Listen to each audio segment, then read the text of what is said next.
എൻ്റെ വീട്ടിൽ 35 പേര് പങ്കെടുത്ത ഒരു ഫംഗ്ഷൻ ഉണ്ടായിരുന്നു. അപ്പോൾ അതിലേക്ക് ആവശ്യമായ ചിക്കൻ കറി വെക്കുന്നതിൻ്റെ വീഡിയോ ആണിത്. ഇതിലേക്ക് വേണ്ടിയിട്ട് നമ്മൾ ഏകദേശം 4 കിലോ വലിയ ഉള്ളി എടുത്തിട്ടുണ്ട്. ഉള്ളി അരിയുന്ന സമയം കൊണ്ട് കഴുകി വെച്ച ചിക്കനിലേക്ക് 5 സ്പൂൺ ഉപ്പ്, ഈ കാണുന്ന സ്പൂണിലാണ് എടുത്തിട്ടുള്ളത്. 5 സ്പൂൺ ഉപ്പ്, 4 സ്പൂണ് മുളക് പൊടി, അതുപോലെ ഒരു 1.5-2 സ്പൂണോളം മഞ്ഞൾപ്പൊടി എന്നിവ ഇട്ടിട്ട് നന്നായിട്ട് കൈകൊണ്ട് തിരുമ്മി പിടിപ്പിച്ചിട്ടുണ്ട്.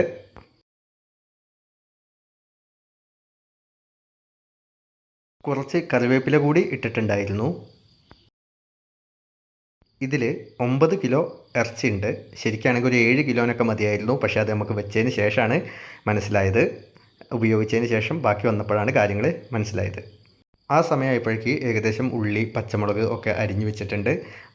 ഈ ബാക്കിയുള്ള ഉള്ളി നെയ്ച്ചോറിൽ ഇടാനുള്ളതാണ്. അതേപോലെ കുറച്ച് ക്യാപ്സിക്കം, ഒരു 2 ക്യാപ്സിക്കം നമ്മൾ എടുത്തിട്ട് ചെറുതാക്കി അരിഞ്ഞു വെച്ചിട്ടുണ്ട്. പിന്നെ ഏകദേശം ഒരു 1/2 കിലോ ചെറിയ ഉള്ളി ഇപ്പോൾ തോല് കളഞ്ഞ് വെച്ചിട്ടുണ്ട്. അത് നമ്മൾ അരച്ചിട്ടാണ് ചേർക്കുക. അങ്ങനെ വിറകടുപ്പിലാണ് നമ്മൾ പാചകം തുടങ്ങിയത്. വലിയൊരു ചെമ്പ് വെച്ചു. അടുപ്പ് കത്തിച്ച് ചെമ്പ് വെച്ചതിന് ശേഷം ചെമ്പൊന്ന് ചൂടായി വന്ന അതിൽ നനവ് ഉണ്ടായിരുന്നു. അതൊക്കെ ഒന്ന് പോയപ്പോൾ നമ്മൾ എന്ത് ചെയ്തു, കുറച്ച് സൺഫ്ലവർ ഓയിൽ ഒഴിച്ചു കൊടുത്തു. സൺഫ്ലവർ ഓയിൽ ഉപയോഗിച്ചിട്ടാണ് നമ്മളിത് ഉണ്ടാക്കി തുടങ്ങുന്നത്. പാത്രത്തിൻ്റെ അടിഭാഗം പരക്കുന്ന രീതിയിലാണ് സൺഫ്ലവർ ഓയിൽ എടുക്കേണ്ടത്. ശേഷം എണ്ണ ചൂടായി വന്നപ്പോൾ അതിലേക്ക് അരിഞ്ഞു വെച്ച 4 കിലോ വലിയ ഉള്ളി ഇട്ട് നന്നായി ഒന്ന് വഴറ്റി എടുക്കണം. അതിന് അത്യാവശ്യം കുറച്ച് സമയം വേണ്ടി വരും. ആ സമയത്ത് ഒന്ന് വഴറ്റി വന്നപ്പോൾ ഞാൻ അതിലേക്ക് നമ്മുടെ പച്ചമുളകും കുറച്ച് കറിവേപ്പിലയും ഇട്ടിട്ടുണ്ടായിരുന്നു. ഇത് കുറച്ച് സമയം എടുക്കുന്ന പരിപാടിയാണ്, ഇത്രയും അധികം ഉള്ളി ഉള്ളത് കൊണ്ട് തന്നെ. പിന്നെ ഒരു കാര്യം, വീഡിയോ ഷൂട്ട് ചെയ്യുന്നതും ഉണ്ടാക്കുന്നതും ഏകദേശമൊക്കെ ഞാൻ തന്നെ ആയതുകൊണ്ട് പല രംഗങ്ങളും ഷൂട്ട് ചെയ്യാൻ പറ്റിയിട്ടില്ല. അപ്പോൾ നിങ്ങൾ വോയിസ് ഓവർ കേൾക്കുക. ഇത് ഇഞ്ചി, വെളുത്തുള്ളി, പച്ചമുളക് പേസ്റ്റാണ്. അത് നമ്മൾ ഇതിലേക്ക് ആഡ് ചെയ്യണം. കുറച്ച് വീതം മതി, എടുത്താൽ മതി, അധികമൊന്നും വേണ്ട. പിന്നീട് നമ്മൾ അരിഞ്ഞു വെച്ചിട്ടുള്ള തക്കാളിയും അധികമൊന്നും ആവശ്യമില്ല, കാരണം ചിലപ്പോൾ പുളി കൂടാനുള്ള സാധ്യത ഉള്ളതുകൊണ്ട് കുറച്ച് തക്കാളി കൂടി ഇട്ട് കൊടുക്കുക. ഇത് ഓരോന്നോരോന്നായിട്ട് കുറച്ച് സമയം ഗ്യാപ്പ് ഇട്ടിട്ട് വേണം ഇടാൻ. എല്ലാം കൂടി ഒരുമിച്ചിട്ടാൽ ഒന്നിനും ആവശ്യമായ രീതിയിലുള്ളൊരു സമയം കിട്ടില്ല അടുപ്പത്ത് കിടന്നിട്ട്. അപ്പോൾ ഓരോന്ന് അത്യാവശ്യം കുറച്ച് സമയം എടുത്ത് ചെയ്യുക. നമ്മൾ ചിക്കനിൽ ഉപ്പ് ഇട്ടിട്ടുണ്ട്. ഈ ഉള്ളി വഴറ്റി വരുന്നത് കുറച്ച് വേഗമാക്കാൻ വേണ്ടി ഇതിലും കുറച്ച് ഉപ്പ് ആദ്യം തന്നെ ഇട്ടിട്ടുണ്ടായിരുന്നു.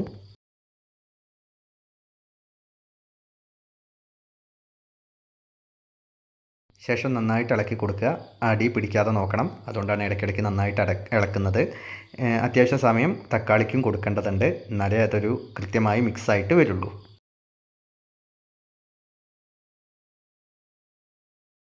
അങ്ങനെ നമ്മൾ ഇതുവരെ ഇട്ട സാധനങ്ങളെല്ലാം അത്യാവശ്യം നന്നായി വെന്ത് മിക്സായിട്ട് വന്നിട്ടുണ്ട്.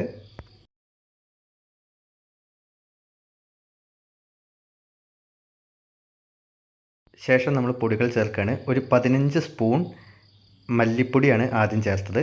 കാരണം മുളക് പൊടി, ഉപ്പൊക്കെ നമ്മൾ ഏതിലുണ്ട്, ചിക്കനിൽ ഇട്ടിട്ടുണ്ട് ഉള്ളതുകൊണ്ട് ആദ്യം തന്നെ ഞാൻ മല്ലിപ്പൊടിയാണ് ചേർത്തത്. മല്ലിപ്പൊടി ഇട്ട് അതൊന്ന് ഇളക്കി ഒന്ന് മിക്സായതിന് ശേഷമേ അടുത്ത പൊടികൾ ഇടാവൂ.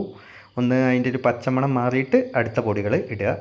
ശേഷം ഇതിലേക്ക് കുറച്ച് കാശ്മീരി മുളക് പൊടി, കുറച്ച് കുരുമുളക് പൊടി, കുറച്ച് ചിക്കൻ മസാല എന്നിവ ചേർക്കണം. അല്പം മഞ്ഞൾപ്പൊടിയും ഇത്തിരി കറിവേപ്പില കൂടി ഇട്ട് നന്നായിട്ട് ഇളക്കുക. അതിൻ്റെ ഒരു പച്ചമണം പോകുന്നത് വരെ നന്നായിട്ട് ഇളക്കുക. വിറകടുപ്പിലാവുകൊണ്ട് തന്നെ അടിയിൽ പിടിക്കാനുള്ള എല്ലാ സാധ്യതയും ഉണ്ട്. ശേഷം നമ്മൾ അതിലേക്ക് ചിക്കൻ ഇട്ട് നന്നായി മിക്സ് ചെയ്യണം. ചിക്കൻ ഇടുന്ന വീഡിയോ എടുക്കാൻ പറ്റിയില്ല. ഓക്കെ, ചിക്കൻ ഇട്ട് നന്നായി മിക്സ് ചെയ്യുക. അപ്പോൾ നമ്മുടെ തീ ഒന്ന് അല്പം കുറച്ചിട്ടുണ്ട്, കാരണം ചിക്കൻ ഇട്ട് ഇളക്കുന്ന നേരം അത്യാവശ്യം ബുദ്ധിമുട്ടുണ്ടാവും ഇത്രയും കൂടുതൽ സാധനങ്ങൾ ഇളക്കാൻ. അപ്പോൾ നമ്മളൊന്ന് തീ കുറച്ചിട്ടുണ്ട്.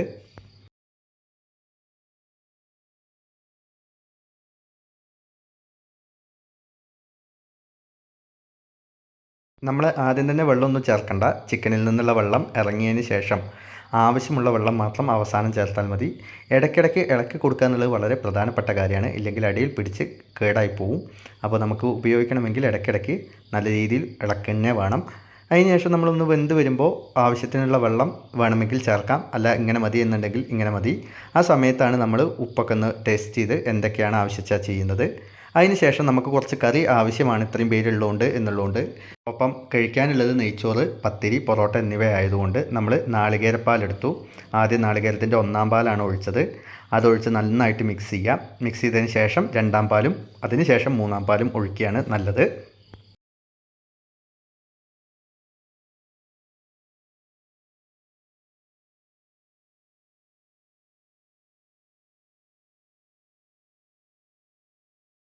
നിങ്ങൾക്ക് കറിയിൽ അധികം വെള്ളം ആവശ്യമില്ലെങ്കിൽ നാളികേരപ്പാലും വെള്ളവും ഒഴിക്കുന്നത് കുറയ്ക്കാവുന്നതാണ്. ഞാൻ അവിടെ അത്യാവശ്യം വെള്ളം ആവശ്യമാണെന്നുള്ളത് കൊണ്ടാണ് ആ വെള്ളം ചേർത്തിട്ടുള്ളത്.